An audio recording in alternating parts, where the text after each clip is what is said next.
The Christian in Complete Armor by William Gurnall. Ephesians chapter 6, verse 14b, having your loins. Chapter 9, of the odious nature of hypocrisy, and hatefulness of it to God. Use 1. Doth sincerity cover all defects? Then hypocrisy uncovers the soul, and strips it naked to its shame before God, when set forth with the richest embroidery of other excellencies.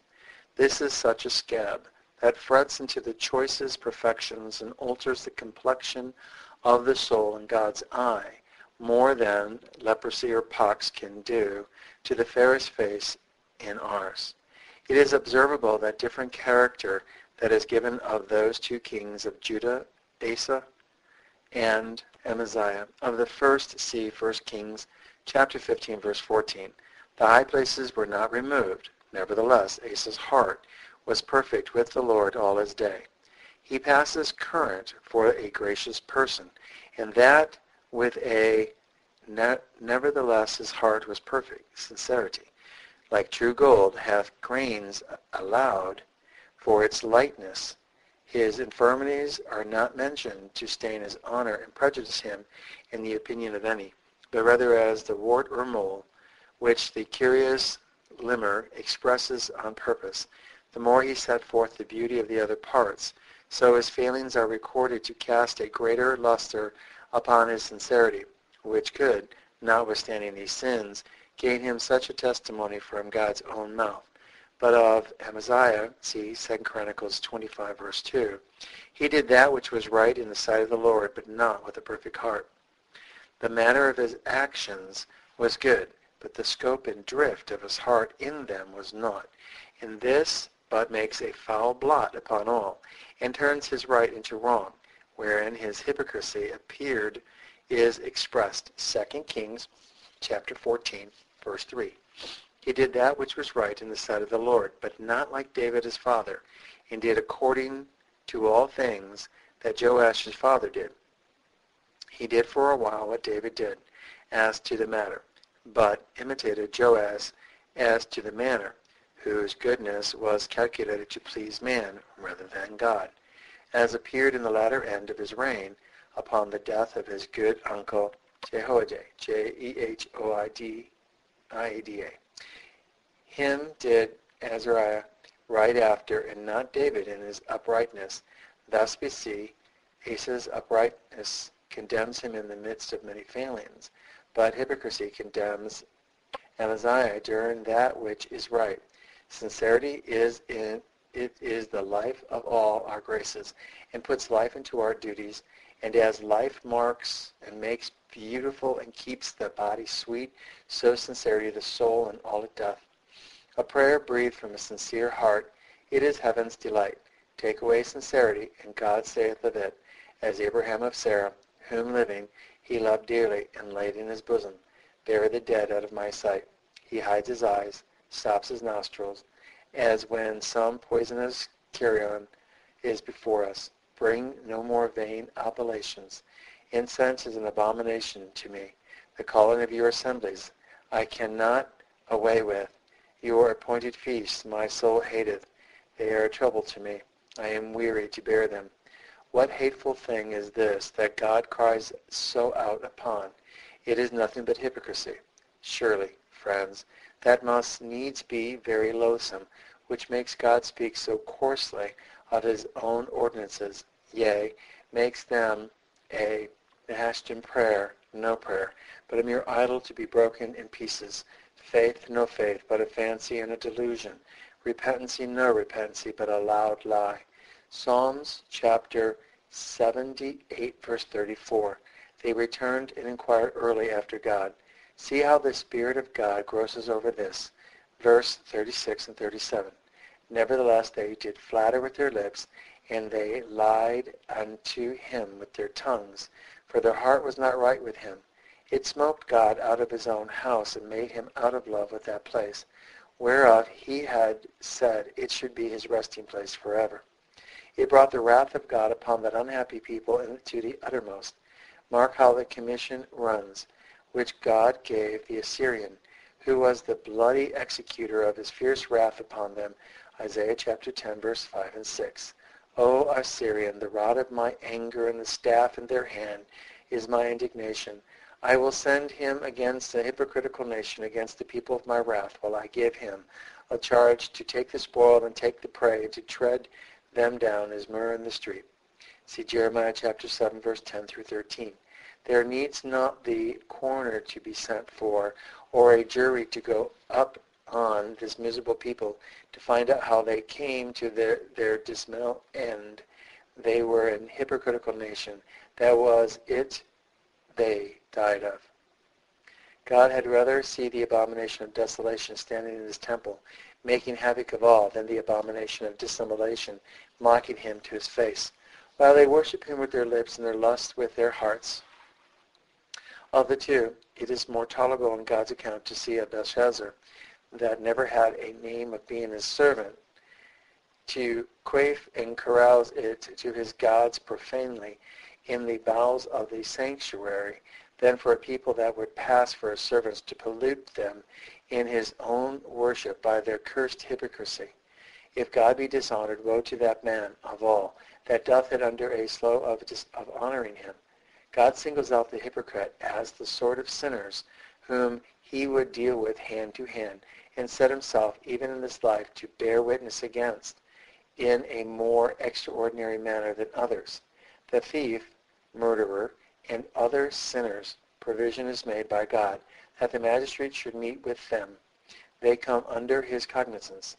But the hypocrite is one that sins more secretly. God alone is able to find him out, and he hath undertaken it. Ezekiel chapter 14, verse 7. For every one of the house of Israel would separate himself from me, and setteth up his idols in his heart, and cometh to a prophet to inquire of him concerning me. An excellent description of a hypocrite. He is one that denies God in his heart, reserving it for idols, his lust. Yet it is as forward as any and to inquire after God in his ordinances. I, the Lord, will answer him by myself. And how shall he answer him? And I will set my face against that man, and will make him a sign and a proverb. And I will cut him off from the midst of my people, and he shall know that I am the Lord. Verse 8.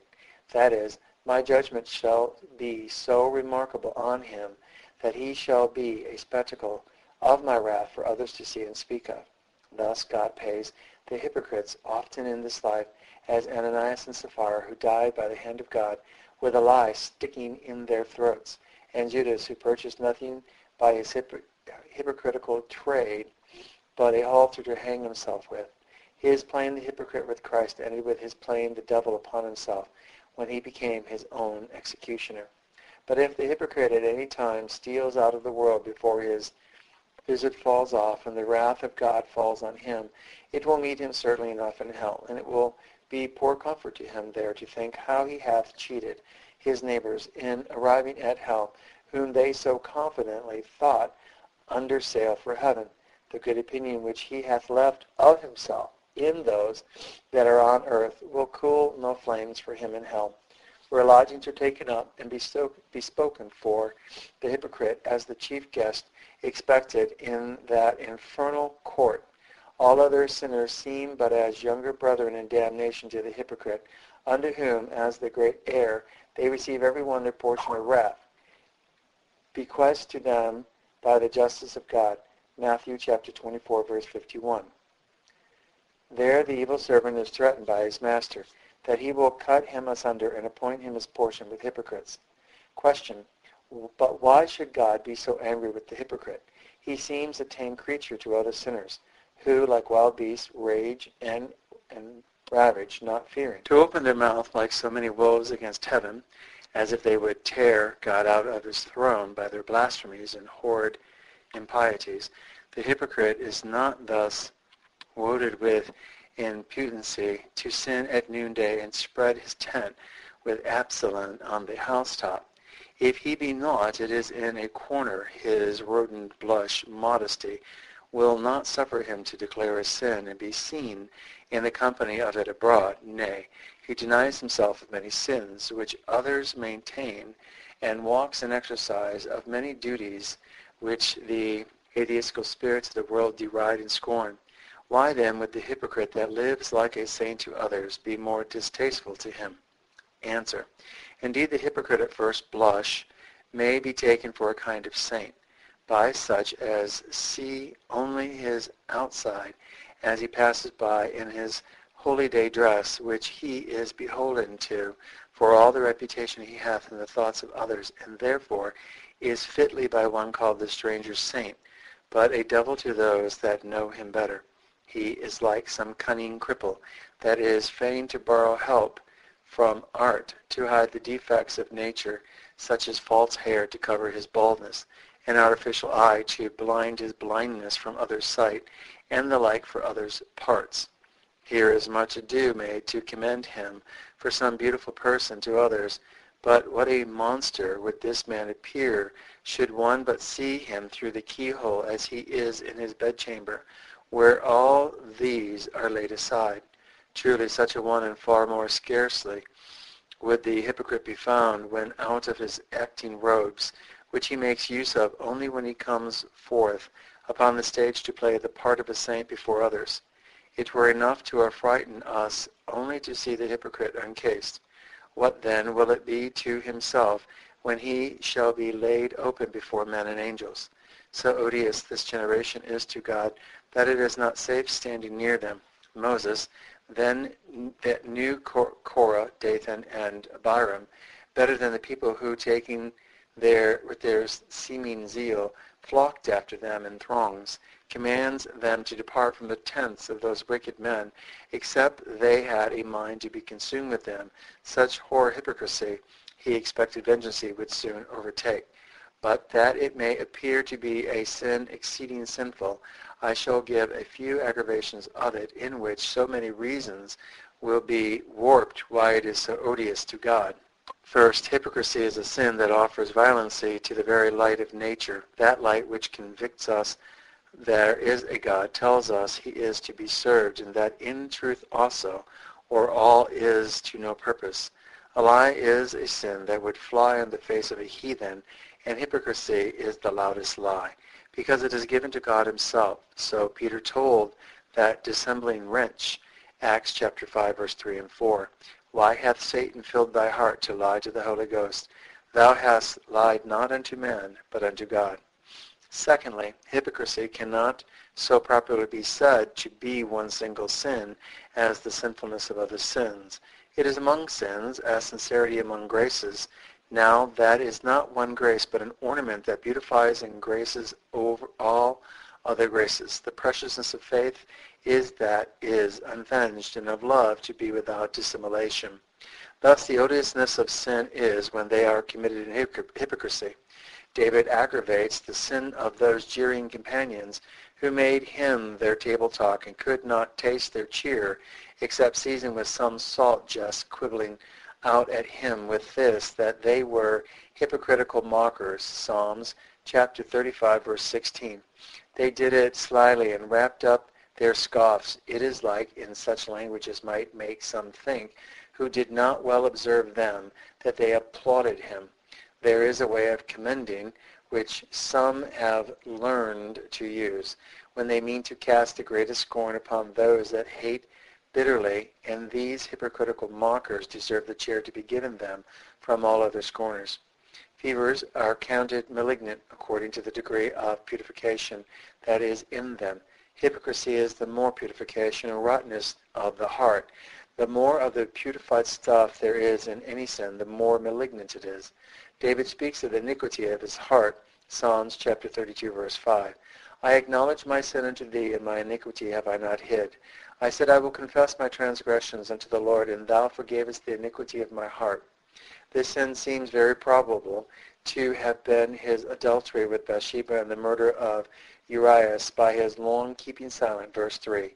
By the pardon he had immediately given in upon confessing, verse 5, which we know Nathan delivered to him, and by his further purpose to continue confessing of it, which appeared by the mournful Psalms chapter 51, that followed upon his discourse with Nathan. Now David, to make the pardoning mercy of God more illustrious, saith, he did not only forgive his sin, but the iniquity of his sin. And what was that? Surely the worst that can be said of that his complicated sin is that there was much hypocrisy in it. He willfully juggled with God and man in it. This I do not doubt to say was the iniquity of his sin, and put a color deeper on it than the blood which he shed. And the rather I lay the accent there because God himself, when he would set out the hideousness of his sin, seems to do it rather from the hypocrisy in the fact that the fact itself, as appears by the testimony given this holy man, 1 Kings chapter 15, verse 5. David did that which was right in the eyes of the Lord and turned not aside from anything that he commanded him all the days of his life, save only in the matter of Uriah the Hittite. Were there not other false steps that David took besides this? Does the Spirit of God, by accepting this, declare his appropriation of all that else he ever did? No, sure. The Spirit of God records other sins that escape his eminent servant of the Lord. But all those are drowned here, and this mentioned as the only stain of his life. But why? Surely because there appeared less sincerity, yea, more hypocrisy in this one sin than in all others put together. Though David in them was wrong as to the matter of his actions, yet his heart was more right in the matter of committing them. But here his sincerity was sadly wounded, though not to the full total destruction of the habit, yet to lay it in a long swoon as to any actings thereof. And truly the wound went very deep, when that grace was stabbed, in which did run the lifeblood of all the rest. We see then God hath reason, though his mercy prompted him, yea, his covenant obliged him not to let his child die of this wound. Finally miscarrieth this sin, either through want of repentancy on the other hand, of pardoning mercy on the other, so to heal it that a scar might remain upon the place, a mark upon the sin, whereby others might know how odious hypocrisy is to God. Thirdly, those considerations which may seem at first to lessen and pare off something from the hideousness of the hypocrite's sin, viz., that he walks in a righteous habit, hath a form of piety which others want, performs duties that others neglect. These and the like are so far from taking from that they add a further weight of aggravation to it. Let us consider the hypocrite in a twofold respect, and this will appear either in the things he trades about, or secondly in the things he lays claim to. These are both high and sacred, and a sin in these can be no ordinary sin. The things he trades in are duties of God's worship. The things he lays claim to are relation to God, interest in Christ, consolations of the Spirit, and the like. These are things of high price. A miscarriage about these would be somewhat suitable, their high nature.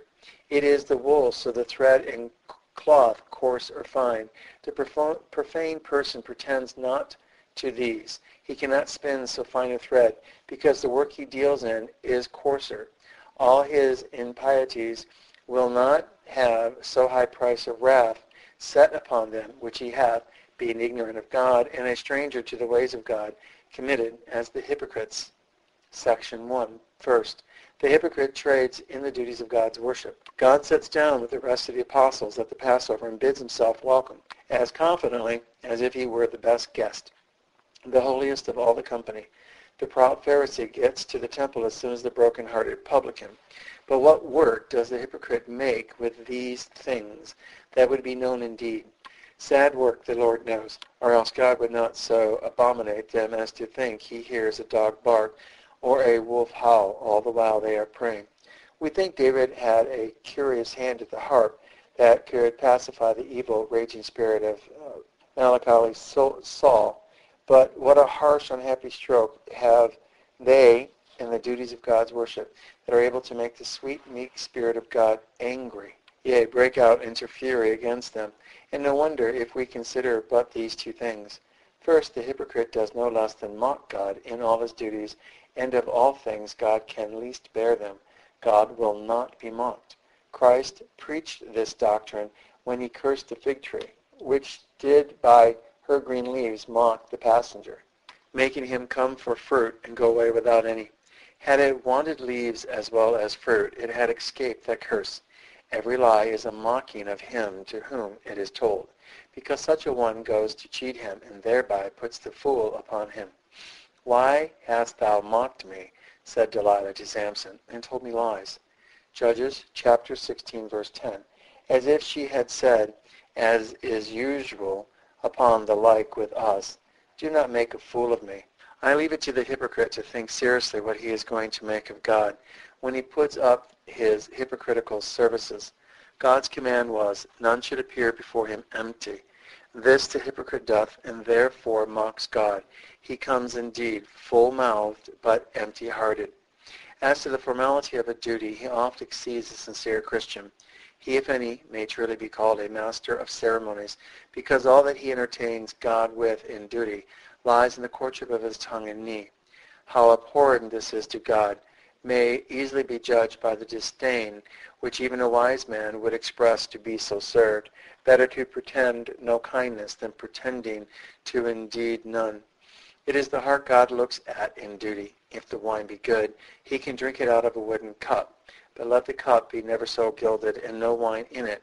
He makes account that man mocks him that would put it into his hand. It was Christ's charge against Sardis, Revelations 3:2. I have not found thy works perfect before God. I have not found them full before God, as the original hath it. Sincerity fills our duty and all our actions, and mark that phrase before God, which implies that this church retains such an outward form of devotion as might keep up her credit before men. She had a name to live, but her works were not full before God. He pierced them deeper than man's probe could go, and judged her by what he found her within.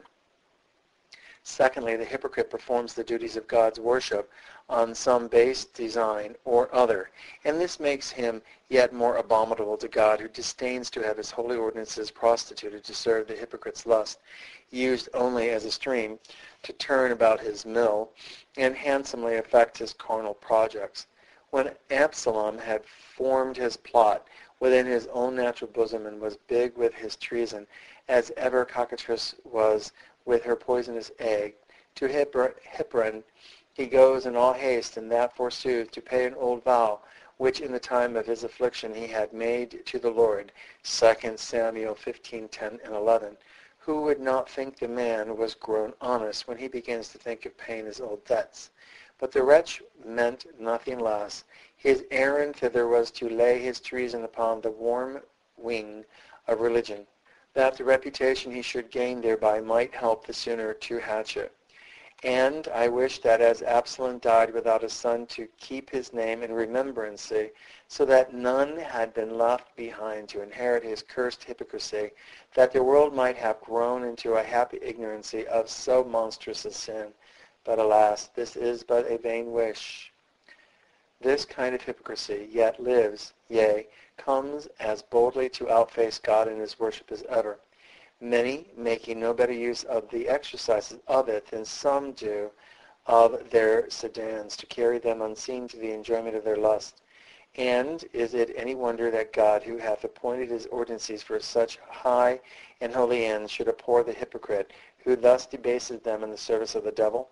Did you invite some to a costly feast at your house, who instead of feeding on the dainties you have provided for them, should take and throw all to their dogs under the table? How would you like your guests? The hypocrite is he who casts God's holy things to his dogs. God invites us to his ordinances as to a rich feast, whereas he is ready to entertain us in sweet communion with himself. What horrid impiety is it then that the hypocrite commits, who, when he is set at God's table, feeds not of these dainties himself, but throws all to his lust, some to his pride, and some to his covetousness, propounding to himself no other end in coming to them than to make provision for these lusts, as Hamor and Shechem his son, who, when they would persuade the people of their city to submit to circumcision, used this as the great argument to move them that they should grow rich by the hand. If every male among us be circumcised, as they are circumcised, shall not their cattle and their substance and every beast of theirs be ours? Genesis chapter 34, verse 21 and 22. A goodly argument, was it not, in a business of such a high nature as coming under a solemn ordinancy?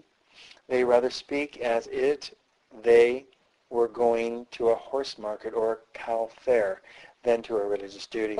Truly, though most hypocrites have more wit than thus to print their thoughts and let the world read what is right in their hearts. Yet as Queen Mary said of Calais, if she were opened, it would be found on her heart. So some such low things as vainglory, worldly profit, etc., would be found engraven in the breast of all hypocrites at that which they most aim at in the duties of religion. Section 2. Secondly, consider the hypocrite in the things he lays claim to, and they are no small privileges: relation to God, interest in Christ, who more forward to saint himself to pretend to the graces and comforts of the Spirit than the hypocrite, as we see in the Pharisees, whose great design was to get a name, and that not such as the great ones of the earth have for proudness, worldly majesty, and the like, but for the sanctity and holiness they had it, if it would do them any good. Verily, saith Christ, they have their reward, Matthew 6:2. They would be taken for great saints, and so they are by the multitude, who did so applaud them for their holiness, which faced their outside, that they had a proverb, if but two could be saved, one of the two should be a Pharisee.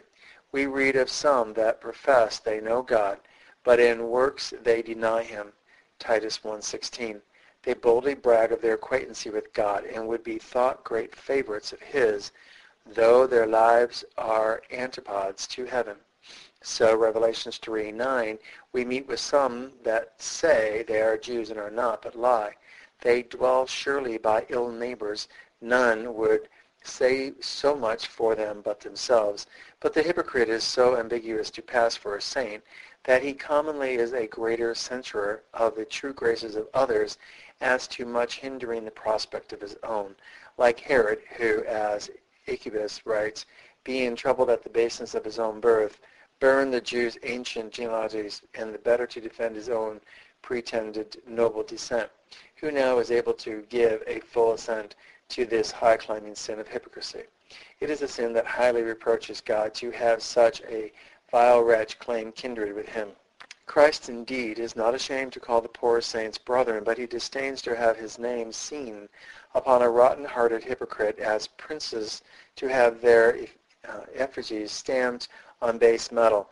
What scorn was put upon that mock prince, Perkins Warbeck, who, having got some fragments of courtiership, tutored how to act his part, was presented to the world as the son to Edward IV of this nation. But when he had been a while the state of a prince, was taken, and with his base ignoble pedigree, writ in great letters, pinned at his back, set about, that wherever he came he might carry his shame with him, till in the end he was sent to act the last part of his play at the gallows. But what is all this to the hypocrite's portion, who for abusing others here with a seeming sanctity, as if indeed he was of heavenly extraction, a child of God and an heir of glory, shall be brought at the great day to be hissed at by men and angels, and after he hath been put to this open shame, be thrown deepest into hell. Of all sinners he doth most mischief in this world, and therefore shall have most torment in the other. There is a double mischief which none stand at like advantage to do, as the hypocrite by his seeming saintship. The one he doth while his credit holds, and he passes for a child of God in the opinion of his neighbors. The other when his reputation is cracked, and he discovered to be what he is, a hypocrite. The mischief he doth when his mask is on is as a deceiver. It hath been found the most taking bait to decoy people into their snare who come in apace when religion is the flag that is set up. Ehud could not have thought of a surer key to open all doors and procure him admittance into the King Eglon's presence than to give out he had a message from the Lord to him. This raised such an expectation and bred such a confidence that room is made for him. Presently all depart, and he left alone with the king. Yea, the king will rise to hear this message that comes from the Lord, and so gives him a greater advantage to stab him. Had not some in our days pretended highly to saintship? I doubt not, but they would have found the door shut, where now they have too much welcome and find it easy to procure belief in their errors. Even the elect are in some danger when one cries up for a saint in the messenger that brings the error to town, and that under the notion of a message from God. I confess the hypocrite acts his part so handsomely that he may do some good accidentally. His glistering profession, heavenly discourse, excellent gifts in prayer or preaching may affect much the sincere soul and be an occasion of real good to him, as the stage player, though his tears be counterfeit, may stir up by his seeming passion real sorrow in his spectators, so as to make them weep in earnest. Thus the hypocrite, acting his part with false affections, may be a means to draw forth and excite the Christian's true graces. But then is such a one much more in danger to be ensnared by his error, because he will not readily be suspicious of anything that he brings, whom he hath found really helpful to his grace or comfort. And thus the good, the hypocrite, doth makes him but able to do the greater hurt in the end. Sisera had better have gone without Joel's butter and milk than by them to be laid asleep against she came with her nail. And it had been far happier for many in our days not to have tasted the gifts and seeming graces of some, than to have been so taken by the sweet wine as to drink themselves drunk into an admiration of their persons, which hath laid them asleep, and thereby given them whom they have applauded so much but advantage, the more easily to fasten their nail to their heads, errors, I mean, to their judgments. The other mischief the hypocrite doth is, when discovered, that is, as he is a scandal to the ways of God and servants of God. It is said of Samson, the dead which he slew at his death were more than they which he slew in his life. Judges chapter 14, verse 30. Truly the hypocrite doth more hurt when he is discovered, which is the death of his profession, than when he seems to be alive. The wicked worldlings that are not long seeking a staff to beat the saints with, have now one put into their hands by the hypocrite. Oh, how they can run division upon this harsh note, and besmear the face of all professors with the dirt they see upon one false brother's coat, as if they could take the length of all their feet by the measure of one hypocrite. Hence comes such base language as this: they are all of a pack, not one better than another. Indeed, this is very absurd reasoning, as if one should say no coin were current and right silver, because now and then a brass shilling is found amongst the rest. But this language fits the mouth of the ungodly world, and woe be to the man that makes these arrows for them by his hypocrisy, which they shoot against the saints. Better he had been thrown with a millstone about his neck into the sea, than have lived to give such an occasion for the enemy to blaspheme. End of chapter 9, having been read by Peter John Persis.